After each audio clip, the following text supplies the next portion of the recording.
Merci beaucoup, merci à tous nos clients qui ont fait confiance, merci à nos partenaires qui sont venus en masse aussi, ça nous fait bien plaisir. Avant de démarrer, je voudrais remercier les organisateurs de la soirée, parce que moi je n'ai rien fait comme d'habitude. Fabien Verdier, très bien, ouais, montre-toi ici. Donc Fabien qui a rejoint l'équipe il y a 2 mois pour s'occuper des partenaires, c'est l'Alliance Manager. J'espère qu'il va venir vous embêter le plus souvent possible. Merci Fabien. Tan Burzet, cofondateur et DAF aussi aujourd'hui d'OpenCell, qui a beaucoup travaillé sur cet event. Et enfin, Philippe Dangean, qui est notre coworker. Ici, dans la lumière. Philippe qui est marchand d'art, qui est art advisor, ouais, nouveau métier dans le street art. Donc les pièces que vous voyez ici et puis avec lesquelles on aura l'occasion de discuter avec Madame, qui est notre street artiste tout à l'heure. J'en suis un peu la cause ou la conséquence et je serais ravi de discuter street art autour d'un verre avec vous en cours de soirée. Donc il y aura peut-être des visites privées des œuvres qui sont là et peut-être le quatrième étage on récupère. Merci beaucoup à tous les trois. On va démarrer. Donc, je voulais quand même vous donner quelques nouvelles d'OpenCell très rapidement. On a fait une très bonne année 2018, elle n'est pas finie, mais elle a commencé sur les chapeaux de roue. On a déjà signé plus de 8 gros contrats qui nous font l'année. Alors, Michel, qui est aussi au conseil de surveillance, n'était pas assez ambitieux sur les objectifs, il les a tenus le mois de juin. Mais c'est surtout un gros boulot, toute l'équipe d'OpenCell qui a super bien bossé. Et puis, on a aussi un petit peu j'imagine un petit peu le vent en poupe. On est sur un bon secteur d'activité. Le secteur, c'est la facturation. Alors, quand on dit ça, c'est pas très sexy, mais Agile Monetization Platform, tout de suite, c'est plus sympa. Donc, on va facturer les abonnements et les usages. Et le thème aujourd'hui, c'est disruption, disrupt. Pourquoi on a choisi ce thème? Parce que nous, on vit de la disruption. On en vit parce que aujourd'hui, finalement, les comportements de consommation ont évolué, ont changé. Si on prend le service mobilité, par exemple, on achète moins de voitures, on va plutôt louer des services Autolib, Vélib, voire Drivey pour louer des voitures entre particuliers. Et donc tout ça, ça nécessite la mise en œuvre d'une Agile Monetization Platform, et ça tombe bien, parce que c'est notre métier. Alors, la disruption, pour en parler aujourd'hui, 3 personnes. En premier, Michel Paulin. Est-ce qu'on présente encore Michel Paulin? Je ne sais plus. Mais ensuite.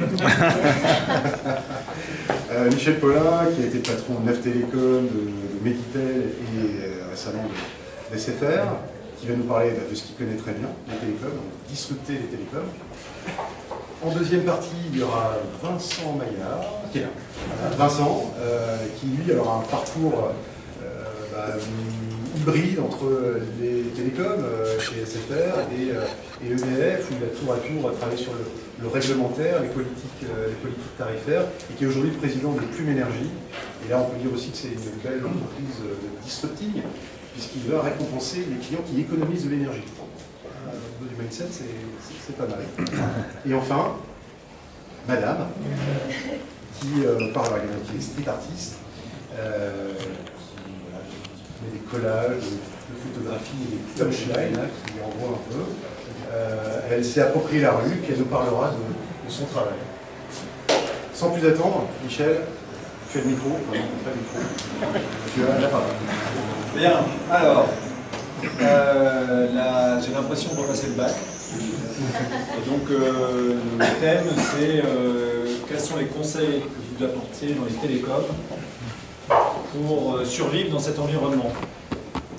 C'est vrai que les télécoms, c'est un environnement extrêmement impitoyable.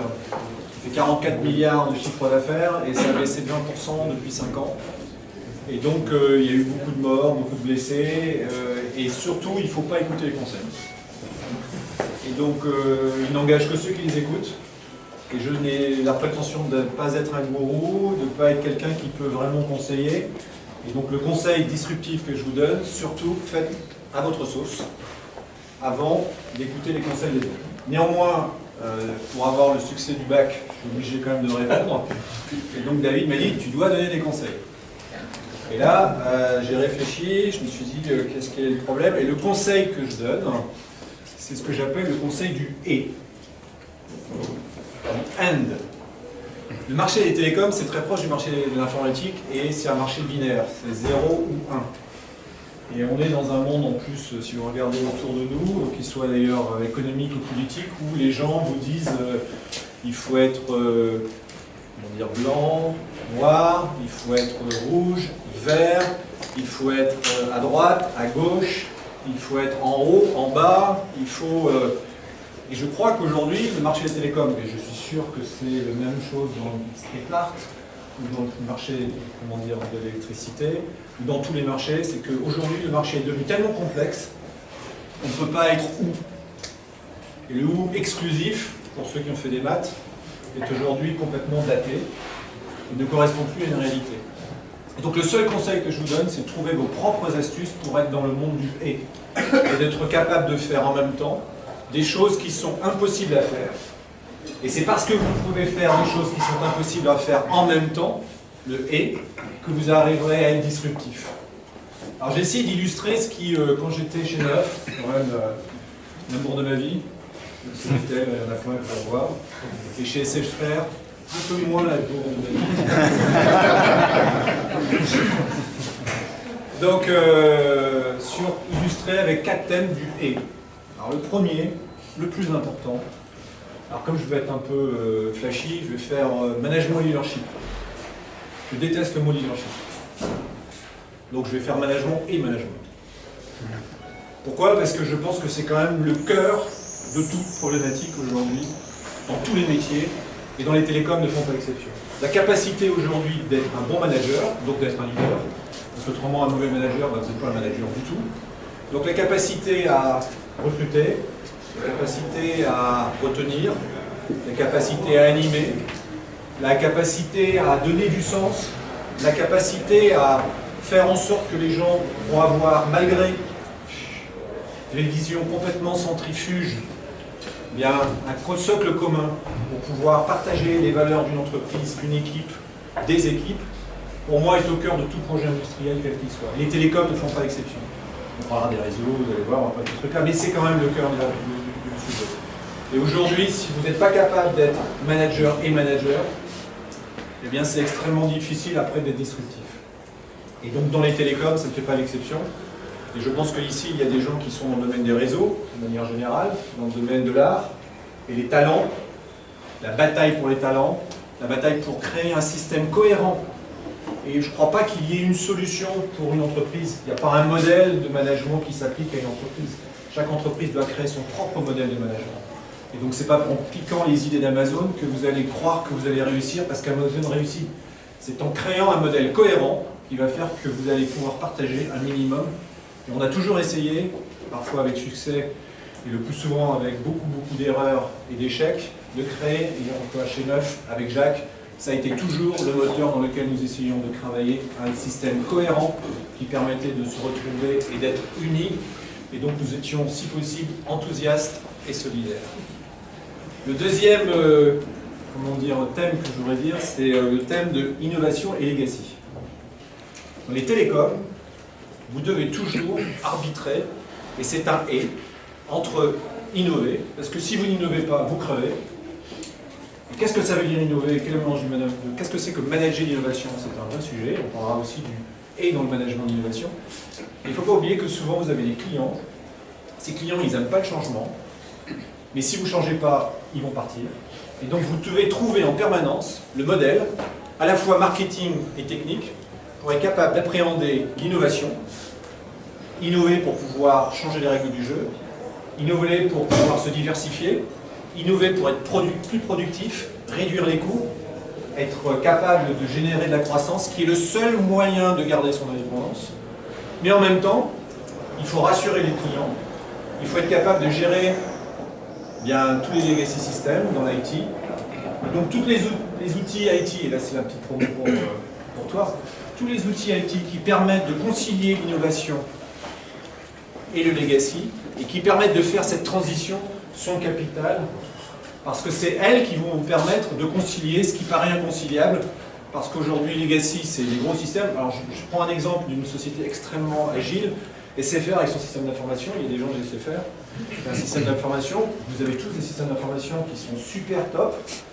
Non, Parce qu'il y a des clients, il y a des offres qui ont été créées il y a 20 ans, et les clients ils veulent garder un certain, il en reste parfois 10 qui veulent garder la même offre, et vous avez beau les matraquer du marketing pour leur dire migrer sur la nouvelle offre qui va vous faire gagner beaucoup d'argent et dans laquelle vous avez plus de data, ils ne veulent pas, ça ne les intéresse pas, ils sont contents, ils ne veulent pas. Et puis en même temps, vous en avez des centaines de milliers qui veulent des nouveautés.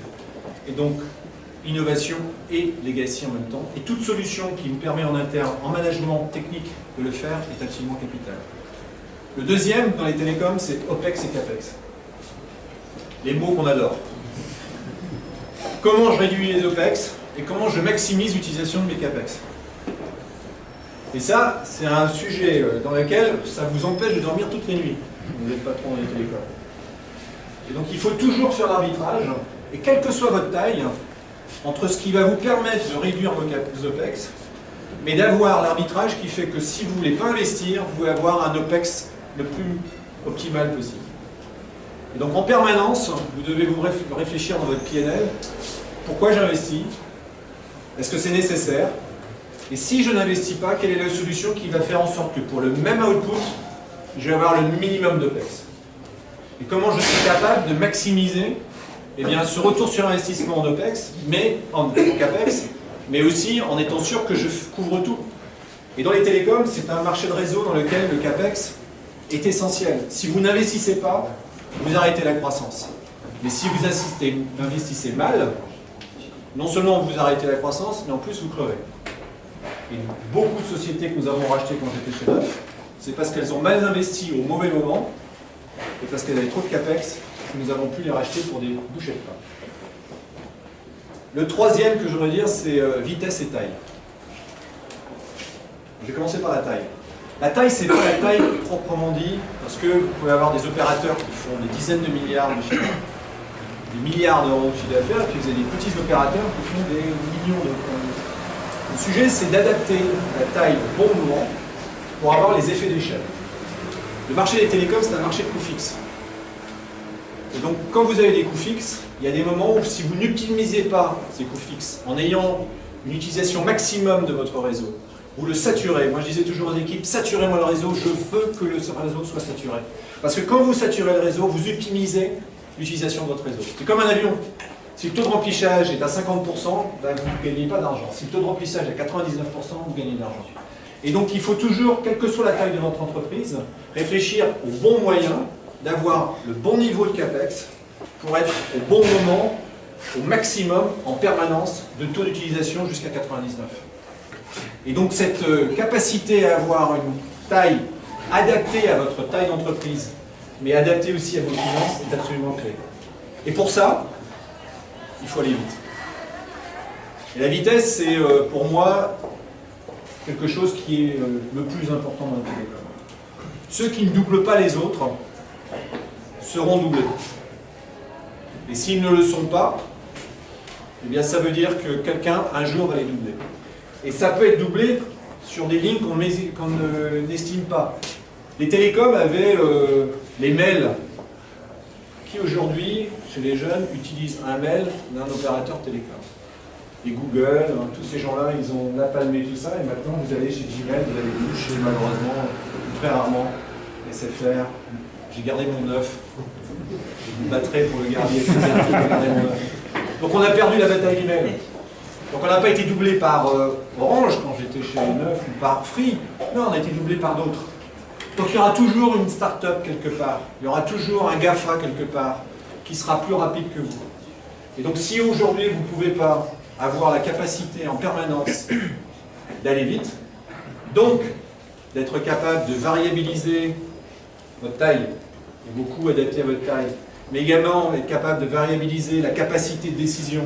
Parce que qu'est-ce qui est important, et on reboucle avec mon premier point, ce n'est pas que le système d'information aille vite, c'est que la tête des managers et des hommes aille vite, et qu'ils soient capables de prendre des décisions. Pour ça, il faut bien sûr qu'ils aient des outils. Alors, bien sûr, sinon, l'outil d'OpenCell, il va aller encore plus vite. Et quand même, c'est d'abord une question de culture, la vitesse. C'est d'hésiter, ne pas hésiter, prendre des risques, se tromper, pas deux fois, une seule fois. Et quand on a la capacité d'aller vite, à ce moment-là, comme par hasard, vous avez vitesse et taille parce que vous grossissez. Et si vous grossissez, vous pouvez investir. Si vous investissez, vous pouvez recruter. Et si vous pouvez recruter, vous pouvez aller plus vite, encore plus grossir. Et donc, sky is the limit. Et donc, dans les télécoms, ce qui est passionnant, c'est qu'une fois que vous avez atteint une taille, quelqu'un à côté va vous doubler et va encore vous pousser à aller plus vite. Et c'est pour ça que je me suis éclaté dans les télécoms, au sens propre de figuré. Parce que dans les télécoms, on peut s'éclater. Tout ce que je vous souhaite, c'est que vous n'écoutiez pas ce que je viens de vous dire. Éclatez-vous. Dans les télécoms, on peut s'éclater, mais il y a plein d'autres secteurs où on peut s'éclater. Et croyez-moi, néanmoins, le « et », quels que soient les mots que vous y ajoutez, je crois en revanche que ça, c'est le seul conseil que je vous donne. Merci.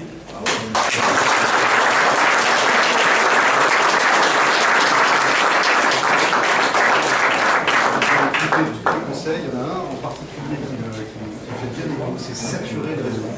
Moi, j'ai pas de réseau, j'ai une équipe, donc ça veut dire qu'il faut que je crois qu'ils vont aimer.